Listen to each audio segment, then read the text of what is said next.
Hello everyone. So we will be doing the leftover parts of this lecture in this video. But before we get to that, I want to clean my code up a bit. If you would have noticed something, whenever we are creating a scan exception, we are actually printing the get message from it. I don't want to do that explicitly. I want that to be handled every time we create the exception itself. So what I would plan to do is I'll just control X and move it to the constructor, because every time we are creating this exception, I want it to be printed. So I will just print it when creating it, and then I don't have to manually add it every time I receive this from some other method, like I am doing right here. Now I don't need to do that anymore. This can be removed. All right. And similarly, I don't even need to check if it's null or not. I can just simply return this, because if it's null, then we'll return null, and if it's not null, because if it's null, then anyways we are returning null, and if it's not null, uh, we were returning it. So I think this will work, and what I can do is control F err dot.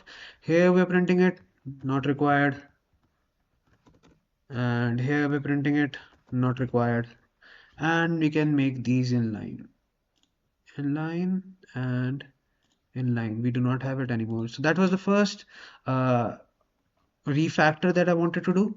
The other thing is, semantically, these methods don't make sense to me now that I think about it in retrospect. We are not getting the next character, we are getting the if this method gives me the current character and moves the pointer to the next one, and this is essentially doing the same thing except incrementing the pointer, then it's not getting the next, it's getting the current. So that's what I'm going to refactor and rename it to get current. It won't move next, and this should be named get next. Renaming get. All right, this is done, and refactor and rename. I'll call this get next. So that works, that tracks. That's the other refactor that I wanted to do in this code. Now let's actually read what they require of us. So now we will be adding support for string literals. They will test our code like this. In the test.logs file, they will put some code like this. So let me do that. Where is my test.logs? Here it is. And I will put this. And this should, when they run my program, it should print string, the representation in logs, and the representation in Java, and then EOF null. So we need to add, in our lecture, our switch case is not handling strings right now. And what does a string begin with? It begins with double quote in logs. So let's make it a double quote right here, and right now instead of line plus plus I want to call string. All right, let's create this method. Okay, and this will this return something to me? So if the code looks like this should return an unterminated string, right? Unterminated error. Let me check what they tell us to print. Yeah, they tell us to print line number and this. So let's just copy that, and it will be returning, so therefore it will be returning a scan exception, because an exception is possible right here. All right, so if the string is not terminated, only in that case. So we will keep on munching the characters till current is less than source dot length, and the current character, see, that's why I wanted to rename it. Current character is not equal to double quotes. All right. So till then we will move forward. Get current, move next. That's what we will do. We don't need to do anything else. Do we need to? Let me think about it. Yeah. Since logs supports multi-line strings, so a string in logs can be multi-line. This is a valid string. All right. So we will need to handle that because whenever we encounter a new line, we need to increment the line variable. That's why if get current is equal to a new line, in that case I need to increment line plus plus. All right, that's what we need to do here, and after that we just need to move forward. Get current, move next. So outside this while loop, I can check if current is greater than equal to source dot length, That means my code was completed and we did not encounter a double quotes. That means we have an error.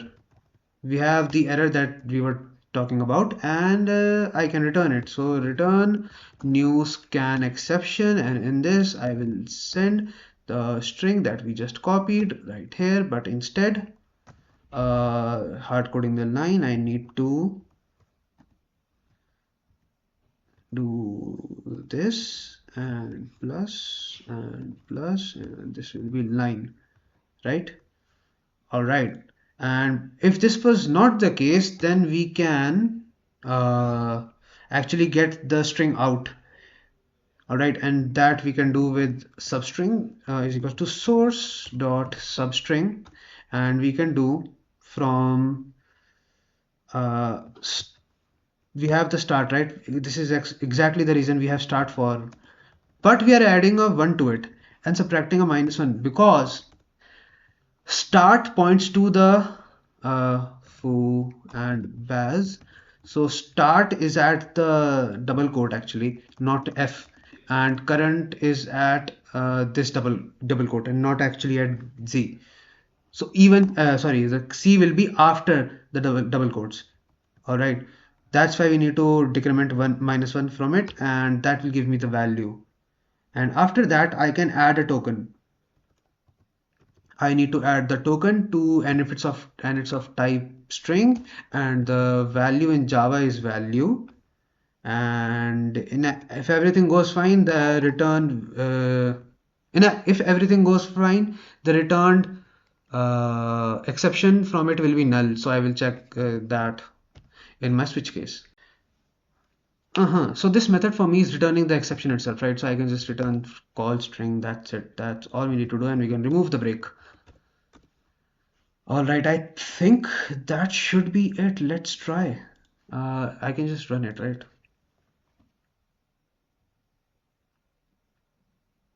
Unterminated string, but the string is terminated.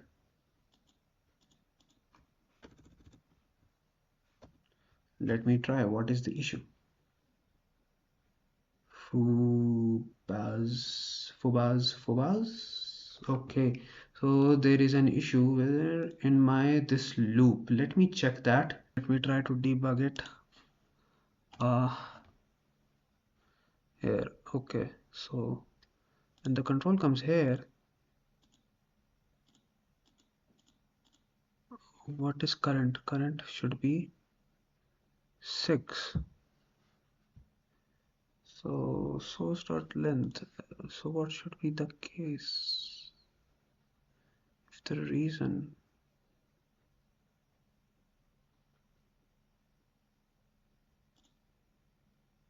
Why did it run again? I don't get it.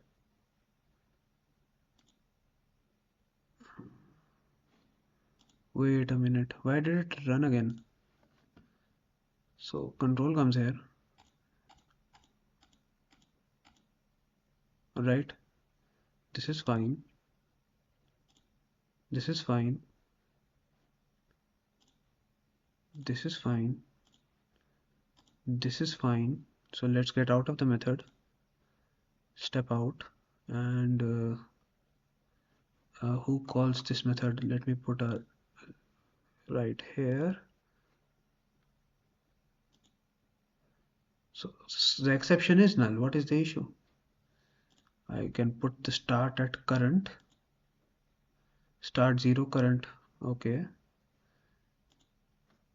Start 0 current is equals to 6. And what is the 0, 1, 2, 3, 4, 5, 6? Okay, so it should come out of the loop now, right? But it doesn't. It goes back and let me see that again.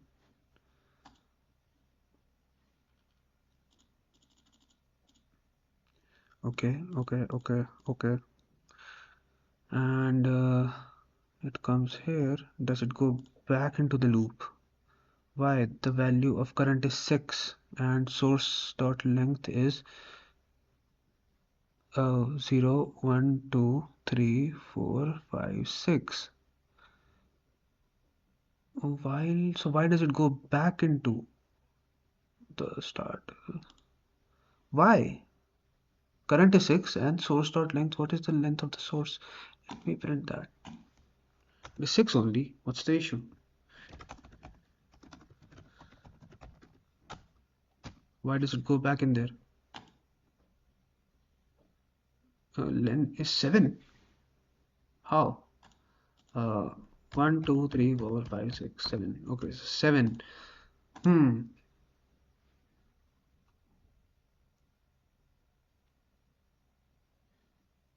Okay, so in my lexer, after the string is consumed,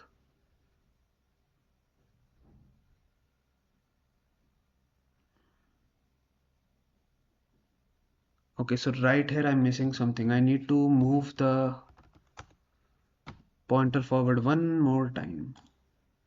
I think this should work now. It works. So let me try to push it. Git add, git come, oh sorry, git commit minus -,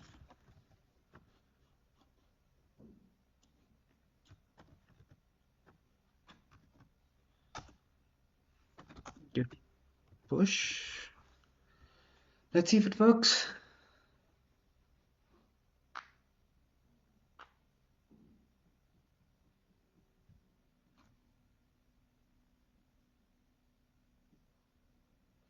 In the meantime, let's see what's required of us. Anything else?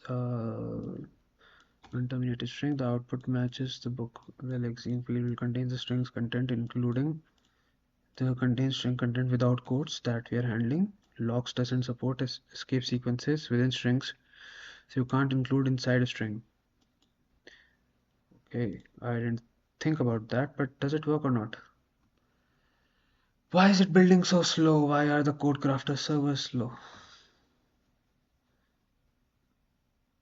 I think my internet connection is slow. Anyways, let's wait a while. Okay, it works. All right, all tests passed. We can move on to the next one. So the next stage is for numbers. All right. So let's just read. Okay.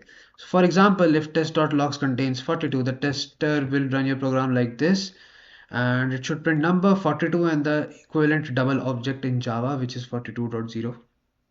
Just like string, number literals have a literal value attached. You'll also need to handle numbers with a decimal point. Okay, so to do that, let me update the test file first. Now let's come to the switch case, like we added one for, okay, so for numbers, we don't know how to check. So in the default case, what I'll do is, uh, I can't just add all the numbers right here, like 1, 2, 3, 4, 5, 6. I'll need to check if the character dot is digit and it's current. If that is the case, then I need to call the number method and return. Otherwise, I can do this. That will be my if else. All right, and now let's create this method. So if it's a digit, so variable names cannot start with digits. But I can't add 1, 2, 3, 4, 5, 6. I can, but then I'll need to add 9 cases, 10 cases that are essentially just digits. And we can do that in default case via this if condition. And so let's get to the number method. In the number method, can there be an error when scanning a number? So yes, there can. There can be if the number looks like 42 dot and there is nothing after 42 dot. In that case, it's an error. All right. So I will handle that in here. That's why it needs to return a scan exception as well. So we need to scan all the numbers before the decimal, these 4 and 2. Then I need to scan the dot, and then I need to scan all the digits after the dot. So let me add a while case. While current is less than source dot length and the next character is, or the current, I think the current, yeah. And while the character dot is digit, get current. So while the current character is a digit as well, in that case I can move forward, right? Get current and move next. I can munch up all the characters. So that checks it for me. And if current is less than source dot length, current is less than source dot length. Uh-huh.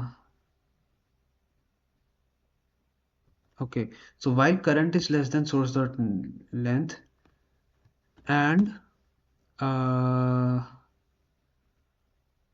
get current is equal to dot and current plus 1 is less than source dot length and the next character is not a digit. Character dot is digit. If that is the case, so that will be get next. All right. And if it's not, so let me check what does the locks compiler do in that case. So let me check online locks compiler. What does 42 dot give me? It returns parsing error, expected property name after want. Okay, so there is an error, right? Expected property name after. Okay, so it wasn't scanned properly. Got it. So it's not a scanning error, it's a parsing error. What should I do? Let me add it as a scan error right now. And when we get to classes and properties, then we will update this code, but I will need to remember that. Or maybe you guys can remind me in the comments. But anyways, in this case, I can return a new scan exception, and that exception will be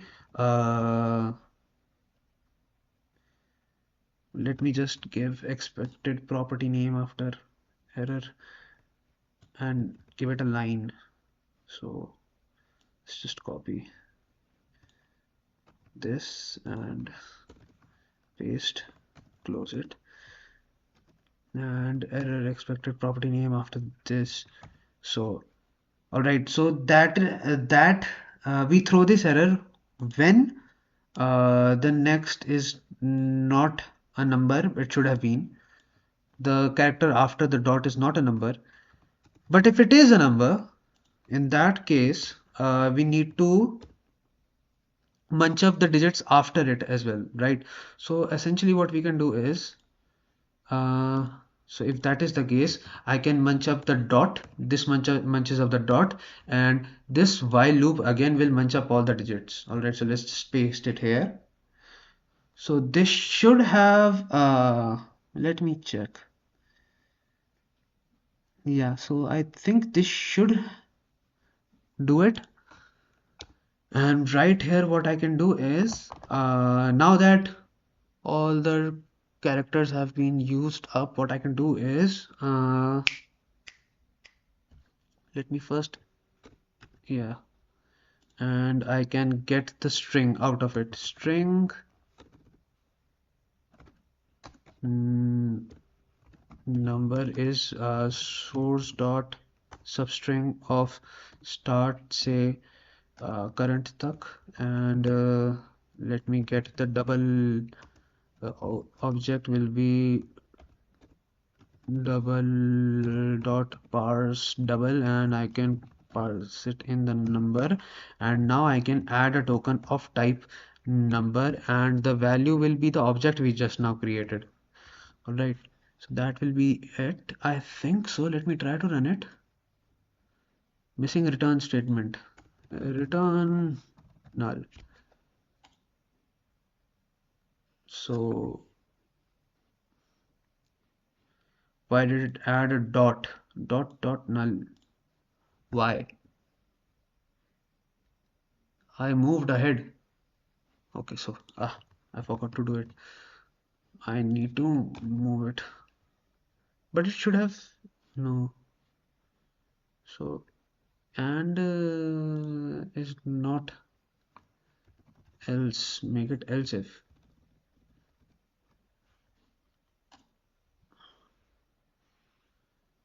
Why? Does the control come here or here? So it let me remove these. What the hell?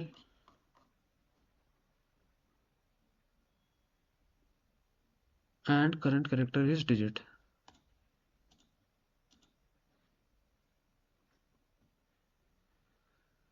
If get current is equal to dot, is it not dot? So where what? So it directly comes here and source is 42 dot start is and current is at 2. So current is less than source dot length. Is it less than source dot length? Less than equal to. Can it be equal to? No, it cannot be equal to. So current is less than source dot length and start is 0, current is 2, that is fine, but get current should have been a dot as well.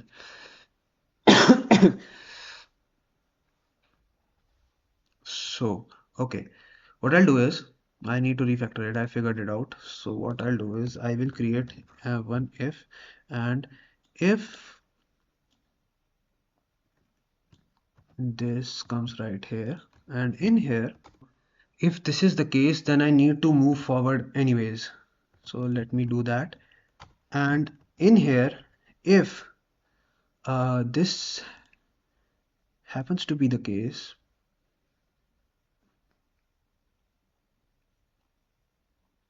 so if current plus 1, but it may not necessarily be. So okay, so if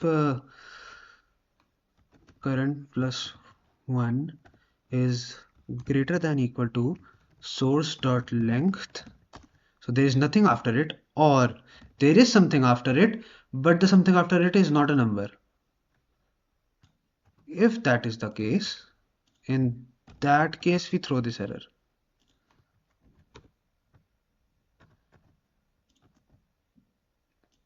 All right. But if the thing after it is a number, else if the thing after it is a number, else if, let me just copy this and paste it, else if this is the case, in that case I need to munch up all the numbers. This munches up all the numbers for me, and I think we're good. Let me try again. Yeah, it works now.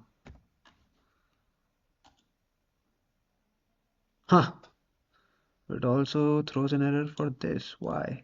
So if the thing, okay, so either current plus 1 is greater than equal to source dot length, or it is less than, but the next thing is a digit. So sorry yaar, this should be, now see, we actually moved forward, right? So this doesn't need to be current plus 1, and it should be get current. All right, so let me do the previous test. Okay, and 42.0, why did it add? Okay, so it doesn't, while current is less than source dot length, but it did not move it forward. Do I need to move it manually forward? But why? It should have. So what was the string equal to right here?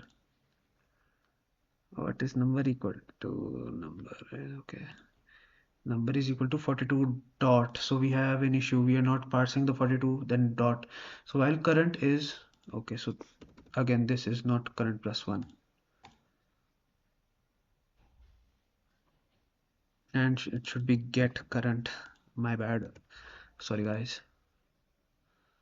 Okay, now it works. So I think we are good. I can try to push it to CodeCrafters. Let me get the error mess, the thing that the commit message.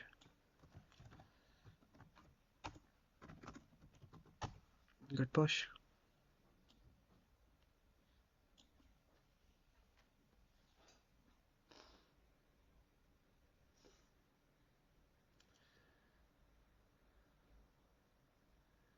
All right, it does work. Okay, cool. So now we can move on to identifiers and reserved words. So identifiers. Uh, so if we have something that is any string without the double quotes and is not a keyword, that is an identifier, like the variable name, basically. So they will run our code like this. It may start with an underscore as well, that we need to keep in mind. And let me replace that test and it should print this. Okay, so let's give it back here. So if the it's not a digit, else if it's not a digit but is identifier,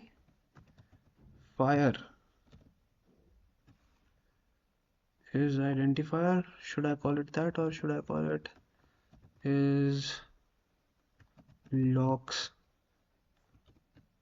alpha, because it can be underscore in logs as well. It can include underscore as well. So let me do that. If is logs alpha, let me create that method.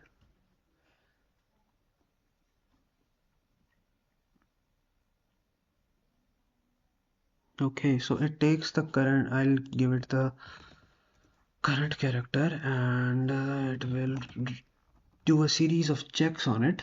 And okay, so return C is equal to underscore or character dot is alphabetic. So that will, we already have a built-in method for that. That is logs alpha. If it is logs alpha, in that case, in that case, return. Can there be an error when parsing an identifier? No. As soon as I have realized that we are scanning an identifier, the identifier itself, the scanning of the identifier itself cannot cause an error. Alright, so I don't need to return anything from here.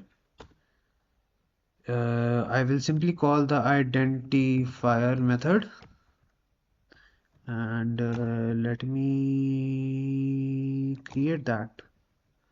Okay, so now in my identifier it returns void, and in here, so like we have been doing, while current is less than source dot length, we always check that before calling the current method, and get current. So I need to check if it is so if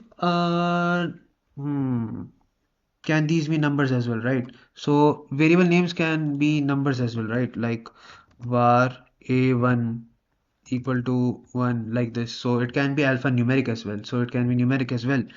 So what I'll do is I'll create another method is alphanumeric, that will check if we have alphanumeric logs alpha or numeric. So I will pass it the get current.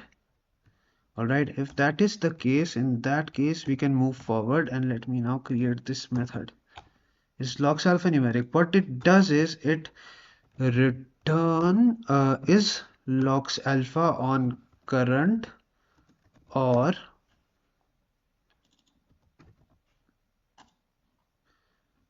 it checks if it's a digit. Character dot is digit current. If that is the case, we move forward. After moving forward, I can extract the text from the source code. Source dot substring from starting from start going to current. Huh? What the hell am I doing here? We don't need to do anything here. We need to do it right here. So string text is equals to source dot substring starting from start going to current, and now we can add a token of type identifier string, and I can add a token of type add token of type identifier, and the underlying Java representation is null for an identifier because we do not have any. We could have made these pointers. We can create a pool or something, but not right now. It's not required. When parsing the abstract syntax tree, we will add the identifiers to a hash map to keep references, but the underlying Java representation doesn't have a value for this. Doesn't have a value for an identifier. So let me check if it works. It should print 3 identifiers, right? So it does. Let me try and pushing it. Git add, git commit, scanning. What do we scan for? We scan for identifiers. All right, and we do a git push. Does it work? Let us check.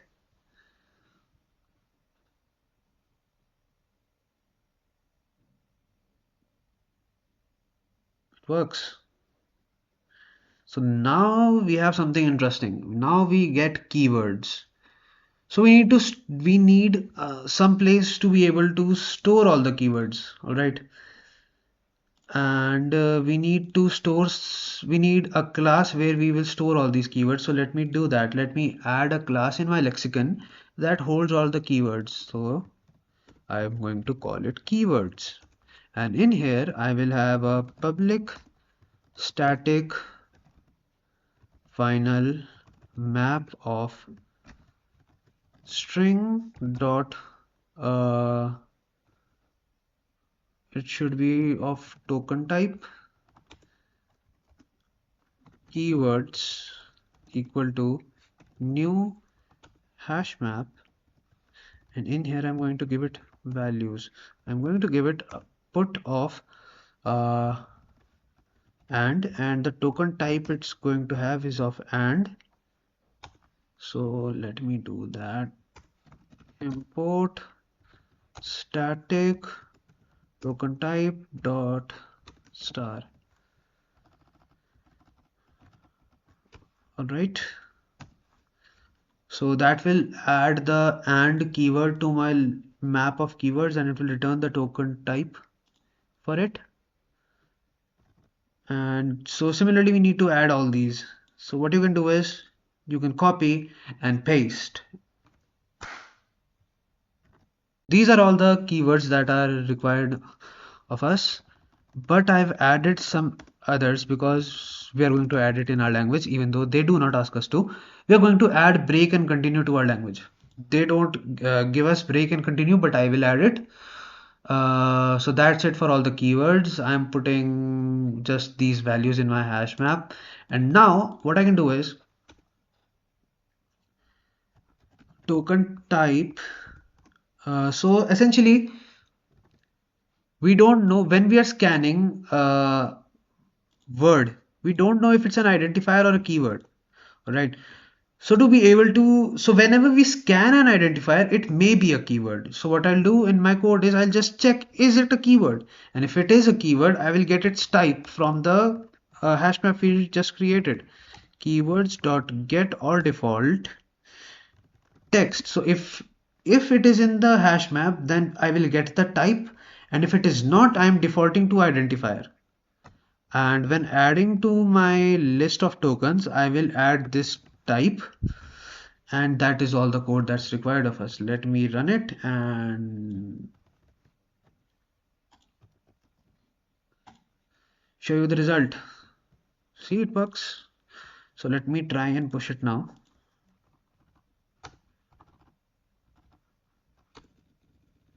Identifiers, it's going to be keywords, and what is the stage code? It's reserved words. Why not keywords?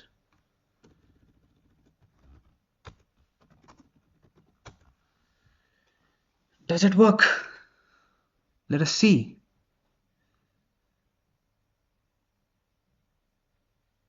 It does. And with this, we complete the lexer for our language. This completes these stages, and we have a fully functional lexer for the logs language. And it's even more than the logs language. All right. So in the next video onwards, we will start parsing and we'll create an abstract syntax tree out of it. All right. And that's it for this one. I'll see you in the next one.